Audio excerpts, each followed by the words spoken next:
Hello and welcome back to the Pretty Serious Bike Racing Podcast. I'm Dane Cash, and we are here after the Glasgow Super Worlds ended just yesterday. We got lots of worlds racing to talk about. It's a very exciting time. We've got new world champions across the board, and we have, as ever, the bike racing analyst extraordinaire Cosmo Catalano here to share his insights. I'm excited to hear him. Cosmo, how you doing? Pretty good, Dane. How are you doing? Yeah, I'm doing good. Doing good. We've also got Kit Nicholson, who is our chief Scottish correspondent, which is a pretty cool thing to have after Glasgow Worlds. Kit, how are you? I'm surviving post 11 days of mayhem. I hope it was a fun mayhem. Yeah, and it was a remarkably, well, I wouldn't say dry because it wasn't dry, but there was a pretty decent couple of weeks of weather for Scotland. Yeah, that's good. That's good, especially after the last time the Worlds came to the UK and it was. Yeah, we beat Yorkshire. Yeah, well done, Scotland. Yeah, that was nice. It is August though, so. True. Yeah. Well, maybe that's a sign for the future. Maybe that's what they should do if they ever go to do a Worlds in the UK. Joining us again, someone who I always love to hype your results, Ruth, and I don't have to really go very far this time because you are now the 2023 second place finisher at Leadville, and that's pretty exciting. Ruth Edwards, welcome back to the podcast. Thanks for having me. How was your race? What were the moments that stood out? Who were the unheralded riders at the Leadville Trail 100? I mean, I didn't see that many people, to be honest. You ride alone a lot of the time, or with men, But I rode with this lovely guy called Jack. He helped me out for a long time. So thanks, Jack.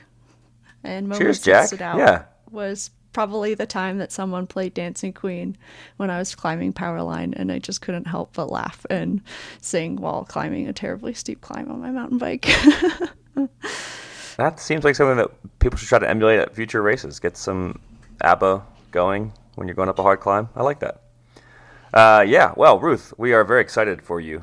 It's pretty cool when you are looking through race results and you see the name of a person who you're going to be podcasting with coming up. That's pretty cool.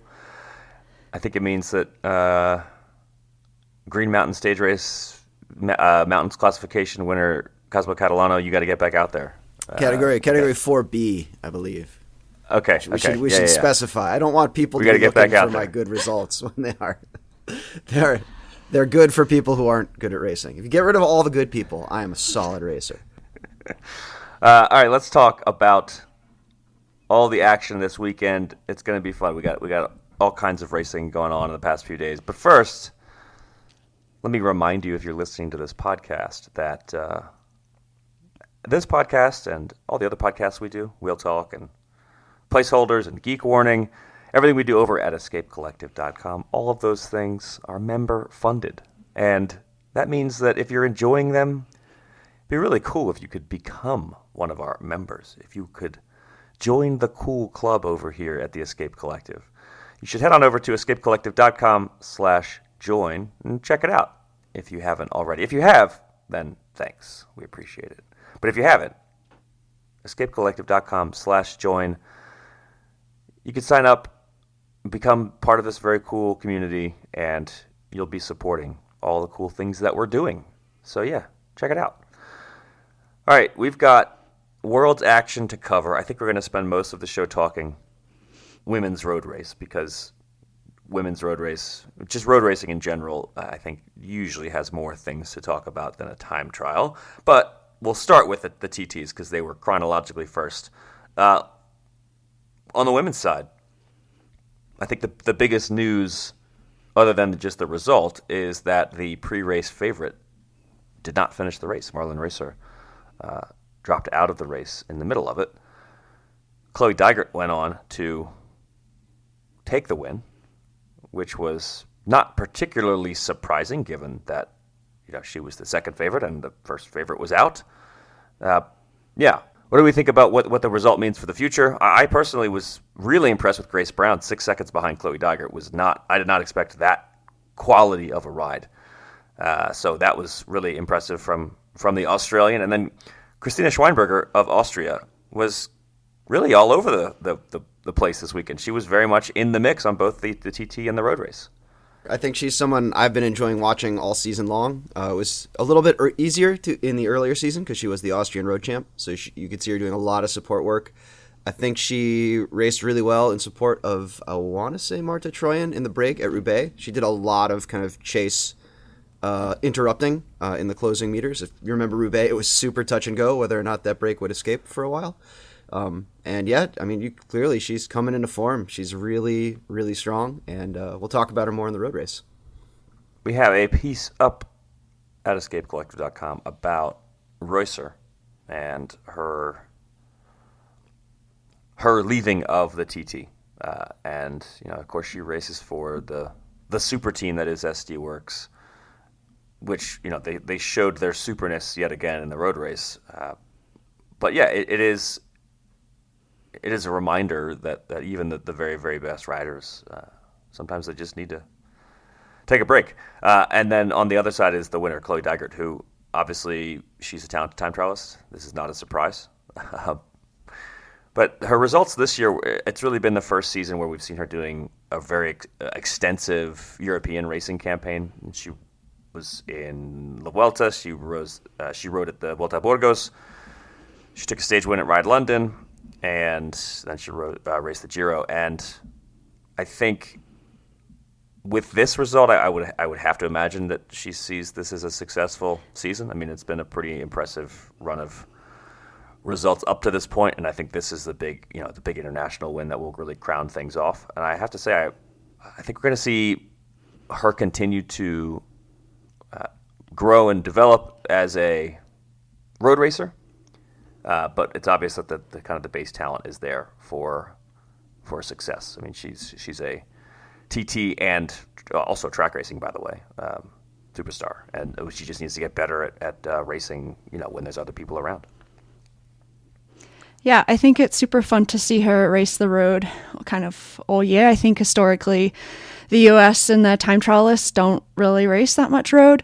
So particularly when it comes down to world selection and Olympic selection, just have a rider that is really, really competitive in the road races is really cool and fun to see. It was sad she wasn't able to start the road race because she was sick, I think. And I know Chloe probably would have liked to win the time trial by more than 5.5 seconds or 6 seconds to Grace Brown. She definitely gets more competitive with herself than I think anybody else. But yeah, I think super good win for her and confidence. And it seemed like she'd been really training hard for it recently, but she never really seems to have a very smooth road. I've known her for, I don't know, since 2014 or something, and it felt like every year she has an injury or illness or something. So the fact that she has been riding really strong this year has been cool to see. Yeah, I think that's been a big part of her kind of career so far, is just these constant battles with injury and illness. But she's still only 26. I mean, you would think that she's got some big years ahead of her, and I think that's a good sign. And with the TT result and the fact that, okay, now she's raced the Vuelta, the Giro, like she's getting that under her feet, and I think we're going to see more success from her with the innate talent that she has, the engine that she has. It's hard to imagine she wouldn't have more success going forward. So congrats to Chloe Dygert and the U.S. For taking a world title in the TT. On the men's side, we had the nation that was favored to win did indeed win the race, although one of their riders was disappointing. And he's usually not that disappointing. Okay, he finished up there, but he was a favorite to win. Was his road race disappointing because he didn't win that too? He definitely finished second in the road race, at least. It wasn't even close in the time trial. It wasn't close in the road race. He was 2.5 minutes down. Second is still second.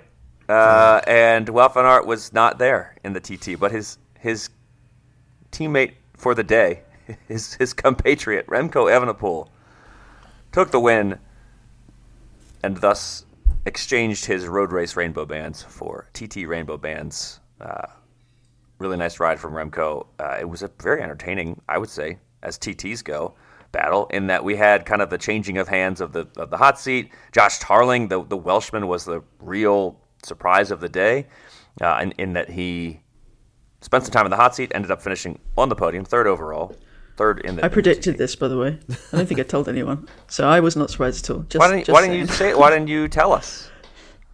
Because I was trying to, I don't know, stay awake probably in the middle of the week of chaos. No, he absolutely destroyed the British national championships earlier this summer. Yeah, and he has also absolutely dominated the domestic UK time trial scene, which, as you're probably aware, a bit like hill climbing, it's huge, and it's what Alex Dowsett made his name through. So that Josh Tarling was on the podium is absolutely no surprise to most British fans, I think. So he's 19 years old. I think that's and enormous. That's the surprising part of this. Yeah, he is. He what bigger is than 1.9 meters in feet? Well, if you look at the podium picture, you've got when they're still all on their respective steps, they're all the same height. And so when you consider that Remco is, I don't know, 8 inches above Ganna and a further 6 inches above Tarling, and they're all the same height. Right. That goes to show go. just about the sort of difference you've got.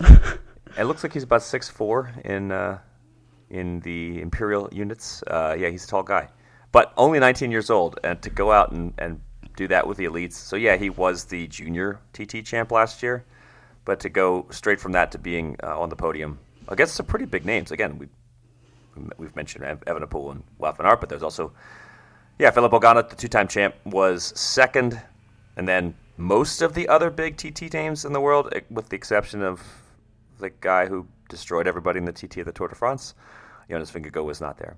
But yeah, Josh Tarling, heck of a ride, and I think Ineos Grenadiers have to be pretty happy that the 19-year-old kid, I mean, he's a kid, is already this good. But Remco, doing Belgium proud and helping to maybe take away the sting a little bit of the Belgians getting beaten by their neighbors, the Dutch, in the men's road race. And it was a close battle in the end between Ganna and Evenepoel. So I think the big story, other than Tarling stunning everybody, well, okay, I guess not Kit, but the rest of us who don't follow the UK time trial scene, and who maybe just didn't expect him to be this good this early.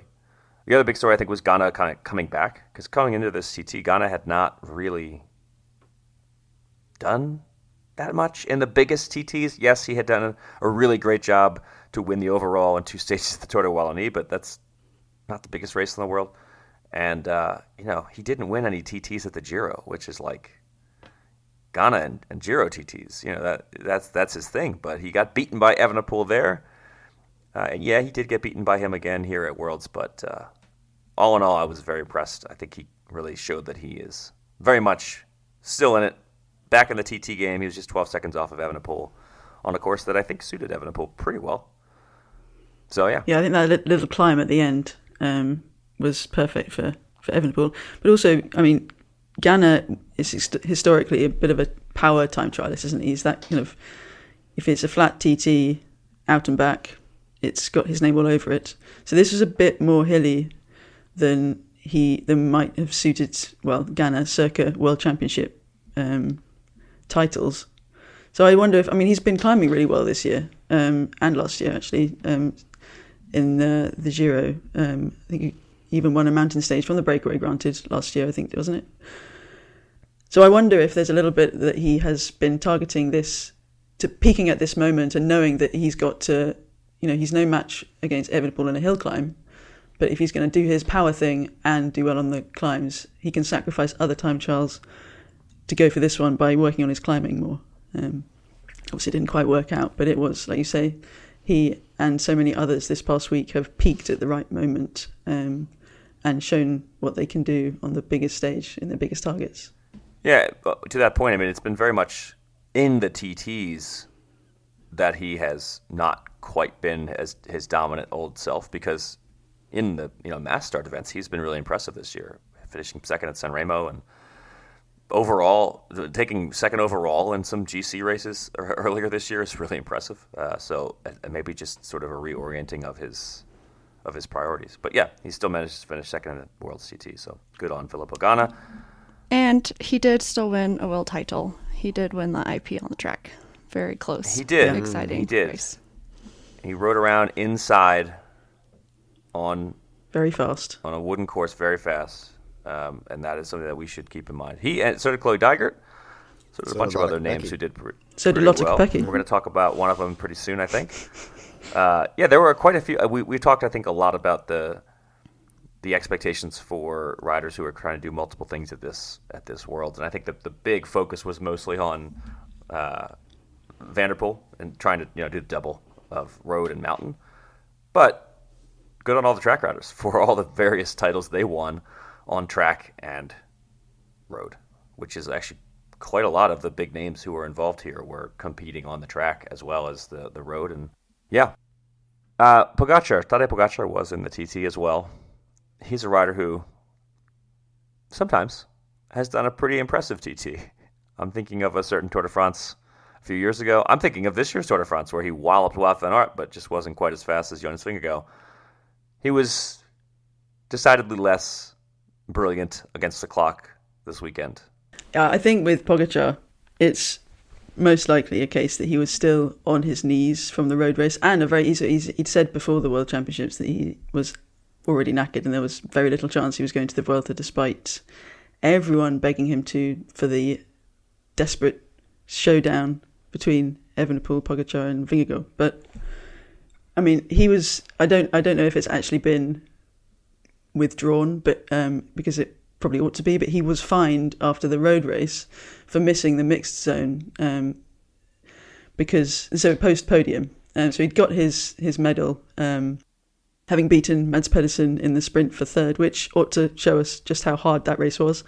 But he had to be escorted away by his team staff because he was about to collapse and he was so utterly exhausted from the road race that he needed medical attention. And he looked dazed in every interview or every photograph, even in those podium shots following the road race. So I think he was only half there at the time trial. And it's quite, I mean, in a way it's, and we've said it at this Tour de France this year, even more so than we did last year. He has shown that he's not this automaton who just rinses everybody on whatever terrain he tries his hand, whether it's Flanders or some big mountain in the Alps. But he is fallible and he gets tired, and he's clearly very, very, very tired. And if he was to turn up at the Vuelta, he would not be the Pogacar that we want him to be. So it's quite nice. No, that's a horrible thing to say. It's quite kind of humanizing and I don't want to use the word relatable, but I just have, so I will. Sometimes you need a break, and I think this kid does. After handing bottles up to his girlfriend, I think they should go on holiday, frankly. Kit, would you say that he looked cream crackered to you? Yes, I think that would be an accurate summation of how he felt. Yeah. Okay, good to know. Yeah, Tadej Pogacar, thanks for entertaining us for the past several months. Now go take a break. You've earned it. A couple other storylines. One, I think, I wonder whether Tobias Foss will do anything to come close to his world title in the near future. He was not a favorite going in despite being the defending champion, and he finished 11th. And I'm kind of curious to see where he goes from here in his career. He had a brilliant ride, obviously, at last year's GT, and since then, not too much. So, still only 26. He's got time, but I do wonder what's going on with Tobias Foss and whether he's gonna kind of be able to get back to that at some point in his career. He did beat Stefan Kung and Stefan Bissiger and quite a lot of other big names. The Swiss Stefans. The Swiss Stefans. Yeah. So Stefan Kung, probably another one that we'd have thought might have done better. Kung no, it wasn't a course that suited him. I think maybe was also cream crackered from the road race. Yeah, I agree. Yeah.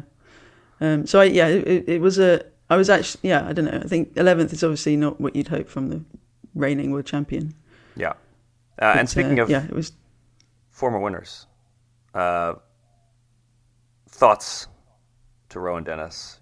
Sympathy for Rowan Dennis, who finished in the top 10, but had a real bummer of a last, 1 minute of his Worlds racing career when he crashed in the finale, and it just I don't know, probably not the best way to end your storied Worlds TT career that includes 2 previous wins. Again, still finishing 7th. It's a heck of a ride from Rowan Dennis. He's had a strange career, right? It hasn't been super typical.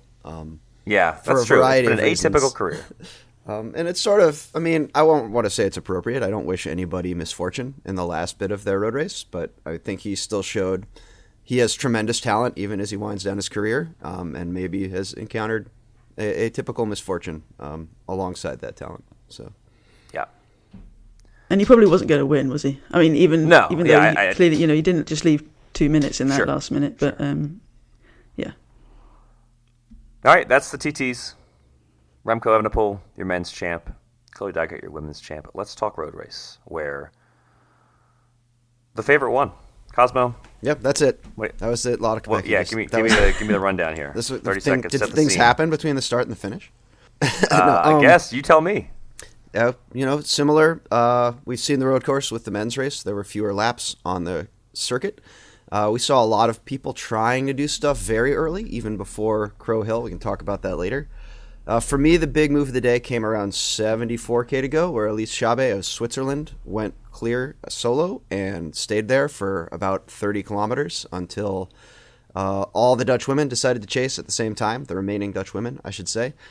And at about 27K to go, I think we saw Annemiek van Vleuten lead an attack that pulled away a group of 7, 2 Swiss riders, 2 Dutch riders, Schweinberger, Kopecky, and Lizzie Deignan, of all people. And it was a tactically kind of touchy group. I think we had a lot of the Dutch and the Swiss kind of looking at each other, especially because they know each other. And Annemiek van Vleuten and Demi Vollering didn't seem to be entirely on the same page. I wouldn't quite say they were arguing with each other, but there seemed to be some reluctance or confusion around whose turn it was to pull and who was going to follow what move. Eventually, Cicely Uttrup-Ludwig tried her luck around 7K to go, and Kopecky went with her. Opened up a gap, and then over the top of the climb they attacked on, Kopecky really popped the top, immediate separation. And no one was going to catch her. She was, I think we'll talk about this more, but she looked super confident all day and rode it in solo for the win, with Vollering just managing to kind of stepladder her way up to Uttrup-Ludwig and take second right on the line. Yeah, the team dynamics always make Worlds interesting. That's true every year in every race, particularly when in this race, that final group, many of those riders are trade teammates. It was very much an SD Works dominated finale, but none of them are teammates here at this race. And that made things very interesting. Maybe more interesting than they would have otherwise been. I think definitely more interesting than they would have otherwise been. I don't know if that's a good thing or a bad thing. I think it really played to Kopecky's favor because you had, I wouldn't say neutralizing effect between Vollering and Reusser, because they both know how strong they are. Like, they train together a lot. And I think Kopecky really knew that if she got the right moment with the right rider, which she did with Uttrup-Ludwig trying that full power break, that she could kind of leverage that against them. I think we also saw Vollering cramping up a little bit too. She was not. She unclipped and stretched her leg out after following an attack earlier in the race before the big breakup. But I don't necessarily feel like we saw the famous situation of trade teams interfering with a nationally contested race is the 2000 Olympics, where you had 2 Team Telecom guys ride away together in a team time trial. And we didn't see something like that, but I agree it added kind of a depth to the tactical situation. Not that Kopecky needed the help to win, but I think it played to her favor. Yeah, let's go back in time a little bit, where the race definitely was active from a pretty long ways out. Attacks from big names. And this is true on the men's side as well. We saw some. Maybe this is something that people learned over the course of the week watching the other races. I mean, when you watch the juniors do it first, and then you got the elite men, it was definitely a race where big names were active early. Yeah, you saw Deignan and Chabe, who both were super active later in the race, or active in a breakaway at 130K to go. Like, I think some of this was to sort of take the sting out of the big climb on the course, the Crow Hill Road. I'm thinking particularly of Blanca Vash, who ended up winning the U23 title. She got to that climb and immediately soft pedaled. It really seemed like, okay, well, I'm here. I'm going to climb this as easily as I possibly can, save my matches for the rest of the race. But I think it was a course that really, despite all the pre-race complaining, like fostered aggression, fostered moves, got people to try stuff, and I'm 100% behind that. Especially if they watched the under-23 men the day before, when it was pretty much carnage. And that was the only day when, I mean, I thought the circuit was great, if maybe edging towards a few too many corners. Especially when it was, you're coming down a really steep descent and then straight into a 90-degree turn. And when it's wet, that was chaos, and that was the case on Saturday. So I did wonder if maybe the women would have looked at that and thought, we've got to make it hard before we arrive at the pinch points and corners and steep ramps. And so I think there was an attempt at that, although there was still a pretty large bunch at the beginning of the laps. And yet, before they'd even finished the first full lap, even Kopecky was starting to make some punchy accelerations to try and whittle things down. So I definitely think that, that circuit and the routes leading into the circuit, it gave us a real open book, while at the same time letting us, there were a few key scenarios that could play out, and I think we saw one of each of them, with early moves being successful and the weather playing a hand as well. Yeah, Kopecky, to that note about her making accelerations, she was the pre-race favorite. The previews really liked her chances. The odds makers liked her chances. Kaylee said on our editor-in-chief, called her the favorite, and he's really growing into this role of actually predicting race winners correctly recently. So good on him for that. She rode like that was the case this weekend. She rode like she was the favorite.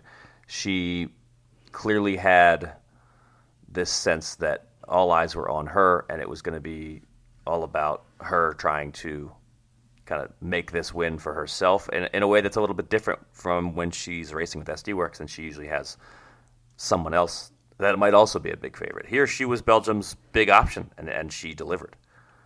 Yeah, I think at first I was like, oh, I hope she's not doing too much. Like, it just seemed like she was kind of following so many things, and while other people were hesitating or not wanting to burn their matches, like we've just said, it was such a hard course, so I'm sure there was some hesitation in like wanting to follow everything. But I think I thought that for like maybe less than a minute before I was just like, no, she is not going to lose a spike race. There's no way this woman loses a spike race today. She's just racing. Like, she's not going to let anyone get away from her. And it just seemed to me like, I don't know, she wasn't getting tired. And when she did finally attack over the top, she just had this massive gap immediately, like it on everybody. And so it was, I don't know, it was pretty awesome. It's quite often I don't know, you come into a race and if there's a big favourite and they go on to win it, it can be quite disappointing. But this was the opposite of that. Yeah, we had the outcome that everyone was expecting, but there was no shortage of thrill, and the way that it played out, even if it was the face that was inevitable. But I think part of that also is just the fact that this race began way before yesterday for her, and because we've been told that she's been doing all these kermesses with junior men, junior boys back home in Belgium to really get into that aggression, the attrition rate, the carnage, the being in the right position at the right time, and also the sort of flow of that sort of race where it's all stop-start and everyone's for themselves. So I think that sort of the narrative that she has written out for us over the course of the past few months, and with her dominance on all terrains. We might not have been surprised if she'd gone out the back pretty quickly, because she ought to be pretty damn tired by this point. But at the same time, she showed that she was there. She knew what she wanted to do, what she needed to do, and she was going to bloody well do it, and no one was going to get in her way. Yeah, she was really impressive in her post-race interview. I mean, I was crying for sure watching that, just thinking about, she's had an amazing season, but like she said, she's also had a really rough year with the loss of her brother, and a really hard time for her. And so I'm sure she just probably had a lot of passion inside her to win, and it was I think she was just a really cool champion and really awesome to watch and hear. A lot of relief as well yeah, there. I think so. That's what I was going to say with Super Worlds, like with her track stuff, heading into this, like this has been a super stressful, focused week, and it just kind of be road race and done, like everything finished, champagne and pizza. I forget who said that. I think it was Cicely Utrip-Ludwig. That was Utrip-Ludwig, yeah. And I mean, you could just see the relief, kind of between the tears in Kopecki's post race interviews. I did not cry, but I definitely felt the emotions. So to your point, Kit, about this was the favorite winning, but it was still very exciting. I think there's a lot of things going into that. There's a big part of that is that Belgium has not had a women's road champ in a very long time, and Kopecky has really been just spearheading this sort of this evolution in women's cycling in Belgium, which, as she said in her post-race interview, the men's side, we all know it's sort of like it's a real heartland for cycling, and she kind of pointed out that the men's side obviously has lots of success, but for the women, this is a very, very, very long time coming, and I think that was a cool storyline to watch, particularly when so many of the other favorites for the race are Dutch, and it was sort of like, yes, Kopecky was the number one favorite, but as in any women's road race, the Dutch are always lurking, and it's not easy to beat them, especially right now when Demi Vollering is riding as well as she is. So Kopecky riding the way that she did, I think if she had been, like if Kopecky had been a young rider who was feeling pretty good but not awesome, the ways that she rode might have been the subject of criticism. Oh, why is she chasing down this attack, or why is she doing all this stuff? But she was just so strong that it shows. It's sort of the other side of that. It's like, oh, here's what can happen if you're this good. You can just chase everybody down, and then despite being almost certainly the best sprinter in that group, you can just leave them behind if you feel like it. I figured she would wait for the sprint because she almost certainly would have won the sprint, but she just decided, nah, I'm gonna go off on my own and drop everybody in the end, and it worked, and it was awesome. Yeah, I think the takeaway from that race was there's only one Kopecky, and that would also have been the takeaway if she'd lost, because of the domination in the other teams. But yeah, I think she was just an absolutely worthy winner. Yeah, and on the year that makes her the Flanders and World Championship winner, which is, yeah, and in addition to her track results, her incredible Tour de France, where she won the points title and finished second. That was a real stunning ride for her to finish second overall. It's just been a really great year for a lot of Kopecky. Any in general moments that kind of stood out from the race that we haven't covered or that might have flown under the radar a little bit? I think Vollering's battle back to second was really good. I think it was some of the grittiest racing I've seen her do. Not necessarily the best. She maybe seemed a little tired, was obviously cramping, didn't have the best team support. I shouldn't say it was bad. It was just awkward. That's really the best way to put it. But she managed to kind of, after she was cramping, after Kopecky got away, she kind of got into a move with Reusser. They worked fairly well. She seemed to rest and recover a little bit, even though she was rolling through, and then broke clear from that and really chased Utrip-Ludwig down, like in the final 500 meters of the race, and won the sprint. And it was just very, like, it was not your typical Estee Works style win, right? It was just everyone's cream crackered. She's just doing everything she possibly can, fighting and biting, tearing, whatever, to get through, and managed to take second behind someone who wasn't going to lose. And I thought it's not the racing we see Vollering have to do very often, and it's cool to see that she can do it if she has to. Right before she cramped, she attacked on the steep climb, and she started attacking. Like, they were just bridging back up to, can't remember exactly who it was, but I think it was Kopecky, and there was like maybe 2 or 3 of them, but she had just been gapped and they were coming up fast on the climb, but she attacked while she was still way behind them, which I found to be a bit confusing because she used so much energy, and then she was only just next to them, and then everybody, or Royso, I should have looked it up exactly who it was that she was with before I jumped on here, but I didn't. But whoever it was, just like at the top of the climb, all just got onto her wheel. So she did this massive effort essentially behind, next to, and just in front of everybody, and then came around the right hand corner at the front, and that's when she was kind of stretching just after. So I was like, I don't know if she had in her brain like, this is the moment I'm going to go, this is my point, I'm going to do it anyway, but it just seemed like like kind of a really big waste of energy at that point. Like it didn't get her any further than where she was. So that was the only thing I really saw from her that I was like, oh, that seemed kind of confusing. But she did always like battle to try and get, that second position is for sure impressive. But it seemed like she just wasn't being like as thoughtful with her energy there. And she seemed like she was probably the most marked in that group, and she had to do a lot. Well, I don't know if she had to do most work, especially she had a albeit awkward teammate as well, until she punctured out. But yeah, I think although Kopecky obviously gesticulated wildly several times and looked a bit frustrated at times, I think for Vollering it must have been a pretty frustrating race, because she would have been, she had the favourite status, but also with a team that they really ought to have delivered something, and they did. They got silver medal. That's great. But she looked so many times like she just had the burden of the whole race on her shoulders, having to drag groups back together, attacking in odd places, and so it looked like a hard final few laps for her. I was impressed by the presence of mind of everybody else around Demi Vollering whenever there was a gap, because they very much told themselves, we are not going to work. We're going to make Demi Vollering do it, and she did. And I thought that was impressive, and I'm sure that was really, really, really annoying for her. But for everybody else, it was smart racing, and they did a good job of not making themselves work more than they had to. And she was constantly having to close down gaps, and I think everyone knew she was going to, and she did. So it worked out pretty well for everybody else, and again, frustrating for her, but that's bike racing. Speaking of other riders, Kit Nicholson gave me the idea for that segue, by the way, listeners, you should know.